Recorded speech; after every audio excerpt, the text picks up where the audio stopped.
Ya, oke friends, selamat pagi, siang, dan malam. Ketemu lagi dengan saya Riyadi Ibnu Susanto, masih dalam video-video pembelajaran matematika, masih dalam seri materi fungsi kuadrat.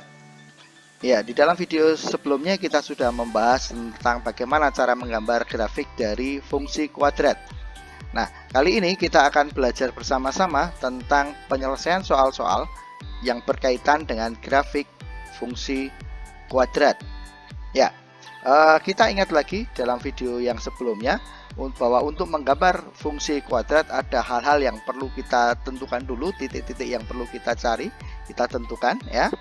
Yang pertama itu kita menentukan titik potong dengan sumbu Y. Caranya adalah dengan mensubstitusikan X sama dengan 0 ke fungsi kuadratnya. Ya, itu yang pertama. Kemudian berikutnya kita menentukan titik potong dengan sumbu X, yaitu dengan cara mensubstitusikan Y sama dengan 0 ke fungsi kuadratnya, sehingga fungsi kuadrat tersebut nanti akan berubah menjadi persamaan kuadrat. Ya, kemudian yang ketiga kita menentukan titik puncak fungsi kuadrat dengan rumus min B per 2A, D per min 4A, dimana D itu rumusnya adalah B kuadrat min 4AC. Ya, D itu kita namakan diskriminan ya, B kuadrat min 4AC. Ya, X sama dengan min B per 2A itu kita sebut dengan persamaan sumbu simetri, sedangkan D per min 4A itu kita sebut dengan nilai optimal. Nilai optimal itu bisa maksimal, bisa minimal ya. Oke, itu hal-hal yang kita perlukan dalam menggambar fungsi kuadrat. Nah, nanti hal-hal inilah yang kita gunakan dalam menyelesaikan soal-soal yang berkaitan dengan grafik fungsi kuadrat. Oke, kita lihat langsung contoh soal yang pertama ya. Mari kita perhatikan contoh soal yang pertama. Titik potong fungsi kuadrat Y sama dengan X kuadrat min 5X plus 14 dengan sumbu Y adalah titik-titik. Ya, dalam menentukan titik potong dengan sumbu Y, ya, dalam menentukan titik potong dengan sumbu Y, kita mensubstitusikan X-nya kita ganti dengan angka 0, ya kan? X-nya kita ganti dengan 0, sehingga bentuk Y sama dengan X kuadrat min 5X plus 14. Kalau X-nya kita ganti dengan angka 0 menjadi Y sama dengan 0 kuadrat dikurangi 5 kali 0 ditambah 14 ya, atau Y sama dengan 0 dikurangi 0 tambah 14, hasilnya adalah Y-nya sama dengan 14 ya. Jadi titik potong fungsi kuadrat tersebut dengan sumbu Y adalah 0,14.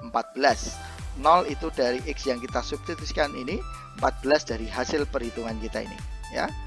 Oke, jadi 0,14 ya. Oke, itu demikian contoh soal yang pertama. Saya rasa sudah cukup jelas. Kita lanjutkan untuk contoh soal yang kedua. Ya, contoh soal yang kedua. Persamaan sumbu simetri fungsi kuadrat Y sama dengan 2X kuadrat plus 12X min 5 adalah titik-titik. Ya, nah ingat bahwa persamaan sumbu simetri itu rumusnya adalah X sama dengan min B per 2A ya, min B per 2A, sehingga kita membutuhkan nilai A, B, dan C-nya dulu ya. Ya, dari fungsi kuadrat yang ada, Y sama dengan 2X kuadrat plus 12X min 15. Ini A-nya sama dengan 2 ya. A itu koefisien X kuadrat, B-nya itu 12 ya, koefisien dari X, dan C konstantanya negatif 5 ya. Oke, ini seperti ketika kita menentukan ABC pada persamaan kuadrat ya. Nah, selanjutnya kita mencari persamaan sumbu simetrinya. Ingat bahwa rumus dari persamaan sumbu simetri itu X sama dengan min B per 2A, sehingga menjadi X sama dengan min 12 per 2 kalikan 2 ya, min 12 per 2 kalikan 2. Ingat 2 kali 2 itu 4, berarti min 12 dibagi 4, sehingga X sama dengan negatif 3.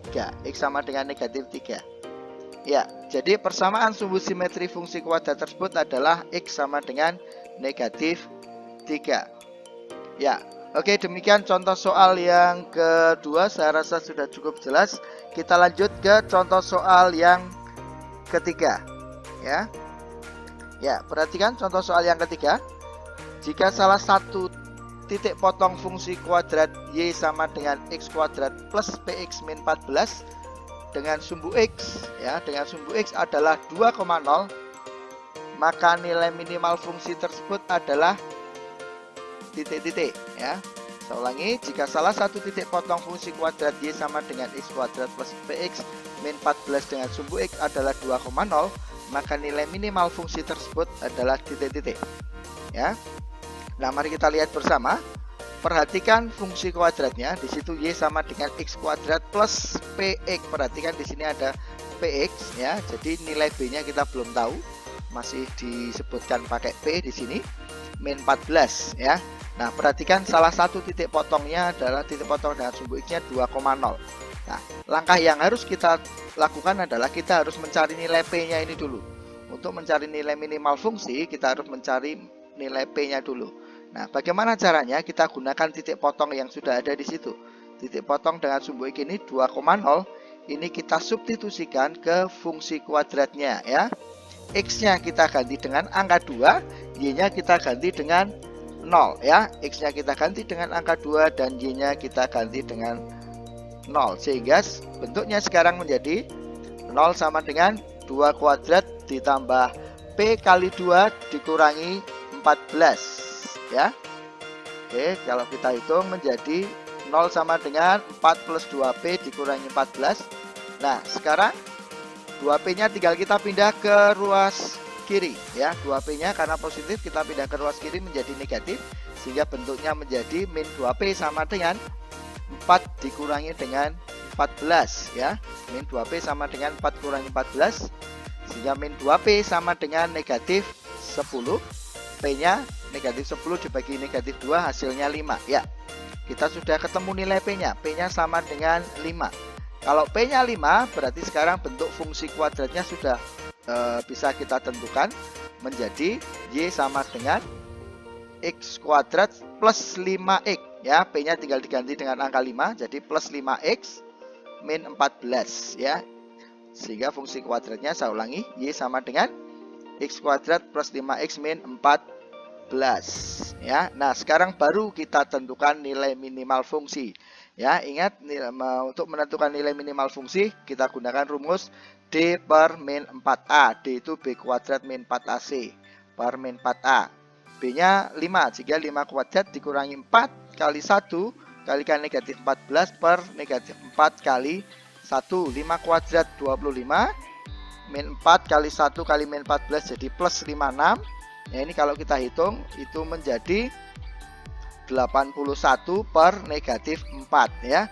81 per negatif 4 itu hasilnya adalah negatif 21 per 4.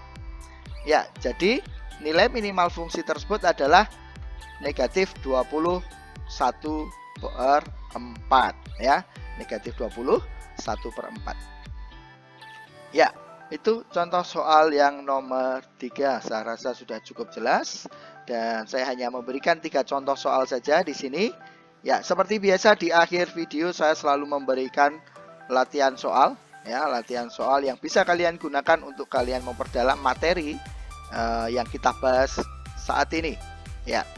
Di sini ada saya memberikan 5 latihan soal, ya. Silakan dikerjakan, ya, untuk memperdalam kalian dalam memahami materi yang saya sampaikan hari ini, ya. Oke, demikian untuk video kali ini. Terima kasih untuk kalian yang sudah menyaksikan dengan setia video saya ini. Semoga video ini bermanfaat buat kita semua. Oke, terima kasih.